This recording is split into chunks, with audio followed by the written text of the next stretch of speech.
में पूरे तेजवानी धाम के परम मित्रों के साथ एक साधना कर सका। इसका श्रेय मैं ग्वालियर तानसेन नगरी को, शंटी युवन को, परमाला प्राणी वाणी को और विशेषकर हमारे द्वारकाधीश के साधक हैं वो इसलिए कि ये सौभाग्य हमारी अंश जी से बात हुई, उन्होंने कि द्वारकाधीश में आना है। मैं कृतज्ञ दे के डॉक्टर अंश जी को प्रणाम करता हूँ, आप सबको प्रणाम करता हूँ। वैसे तो मैं पूरा सागर लेके आया हूँ परमार साहब, लेकिन शब्दों में हम कितना व्याह कर सकते हैं, फिर भी एक कोशिश कर रहा हूँ। स्थितियाँ कैसी भी हों, परिस्थितियाँ कैसी भी हों, हमको उसमें से ऊर्जा कैसे निकालें, प्रेम कैसे निकालें, वह विधा हम सबको, वह कला हम सबको आनी चाहिए। यही मैंने वहाँ सीखा। मैं जब हरिद्वार में माँ गंगा मैया की आरती में था तो करीब 1,50,000 साधक पूरे इंडिया के बाहर से आए हुए थे।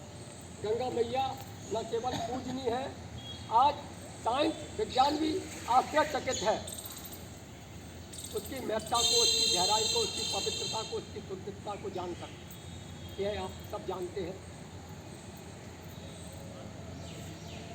वहाँ जब गंगा मैया की आरती चल रही थी, मानवीय स्वभाव होता है, मैंने चाहा कि कैमरा ऑन करें, अपने परिजनों को, परिवार को, अपने साथियों को मोबाइल तानसेन नगरी में आपको दिखाएं। वहाँ 2 विकल्प थे, उसको मोबाइल में सेव करके हम सुरक्षित कर लें और जब इच्छा हो अपनों को दिखा के स्वयं को देखें, ऊर्जावान हो। लेकिन एक विकल्प और था वह कि हम ध्यान में बैठ के उस पूरी ऊर्जा को पी जाए और एक कुंदन बन जाए, एक पारस बड़ी बन जाए, जहाँ भी हम जाएं तो सीधे आपको और हम सबको ऊर्जा मिलेगी। आज हमारे पास मोबाइल होता है, जब भी हम ऐसी स्मृतियाँ देखते हैं निसंदेह हम ऊर्जावान होते हैं, लेकिन कब जब उनको स्मरण करते हैं तब। मैंने एक बात वहाँ सीखी कि वहाँ हमारे जितने परम मित्र थे अधिकतर, इसमें हमारे पूर्वजीवी थे, अधिकतर ध्यान में बैठ गए। मैं आपको एक कहना चाहता हूँ, जब ऐसा ऊर्जा का आनंद का माहौल हो तो 2 विकल्प होते हैं, या तो हम मोबाइल लेके उसको कैच करें और अपनों को दिखाएं, और एक उससे बेहतर होता है कि हम ध्यान में बैठें। यदि हम ध्यान में बैठते हैं तो वह पूरी ऊर्जा, पूरा आनंद हमारे अंतर से उतर आता है। हमारे बच्चों ने, हमारी धर्मपत्नी ने, हमारे मित्रों ने, हमारे अंश जी ने अधिकतर एक बात ही कही थी और समझा, जैसा वहाँ जा रहे पूरा पी के आना।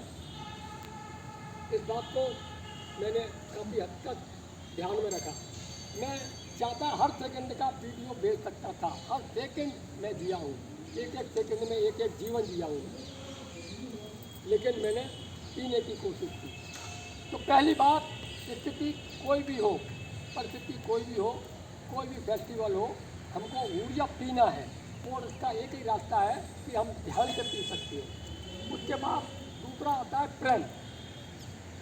ध्यान और प्रेम एक ही सिक्के के पहलू हैं। यदि आवागमन ऊर्जा का नहीं होगा तो ऊर्जा का जितना सही उपयोग होना चाहिए वह नहीं हो सकता। जैसे मैं आज ऊर्जा पी के आया हूँ तो मैं आपको आज प्रेम के रूप में बांट रहा हूँ। अगर आपने ऊर्जा को पिया नहीं तो प्रेम भी फलित नहीं होगा, क्योंकि आपके पास जो है वही तो आप बांटेंगे। तो पहली बात मैंने वहाँ सीखी, स्थिति परिस्थिति आपकी सहयोगी हो सकती हैं, उनका हमें उपयोग करना है। एक ही सिक्के के दोनों पहलू हैं, हमको उसमें अटकना, उलझना और भटकना नहीं है। ये मैंने परम पूज्य परमानंद जी के सानिध्य में सीखा। दूसरी बहुत महत्वपूर्ण बात यह है कि स्वयं को विकसित करने के लिए हमको सत्संग चाहिए।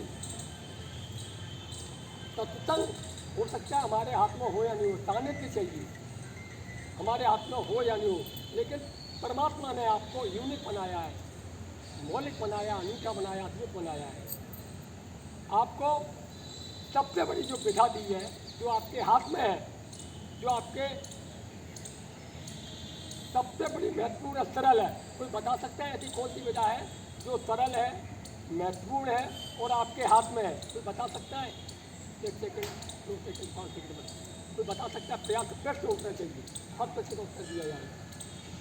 वो है ध्यान। ध्यान आपके हाथ में है और बहुत सरल है, इसके लिए कोई साधन नहीं चाहिए। और मैं बहुत हृदय से कहना चाहता हूँ, मैं प्रभावित हूँ डॉक्टर अंक जी से कि ध्यान से बढ़कर कुछ भी नहीं। मैंने अधिकतम ध्यान वहाँ तेजवानी गंगा मैया के किनारे लगाया है और प्रतिदिन गंगा मैया के तट पर दर्शन किए और उसमें स्नान किया है। मैंने अनुभूतियाँ पाई। जब आप स्वयं के पास होते हैं तो जाके सबसे खुशहाल, सबसे आनंदमय व्यक्ति होते हैं। तो ध्यान एक ऐसी विधा है जिससे सब कुछ पाया जा सकता है, सब कुछ मतलब सब कुछ। जब भी आपको ऐसा मौका मिले, दिवाली हो, होली हो, रक्षाबंधन हो, उत्सव हो, मंदिर हो, ऐसी स्थितियाँ हो, परिस्थितियाँ हो, आप ध्यान में बैठिए, सब कुछ मिल जाएगा। ये मैं सीख रहा हूँ। दूसरी बात मैं आपसे अनुरोध करना चाहता हूँ, बहुत विनय कि संकल्प हमको सबको दिलवाए। मेरा ये निजी अनुभव है। जैसे मैं चाय नहीं पीता हूँ, ऐसा नहीं है मैंने कोई संकल्प लिया। मुझे पत्नी हमारे घर में बैठी, चाय का मुझे टेस्ट नहीं मालूम। मेरी शादी होने गई तो चाय या पी नहीं, तो सभी ने शक किया चाय नहीं पीते, दारू पीते होंगे, तो चाय का स्वाद नहीं मालूम।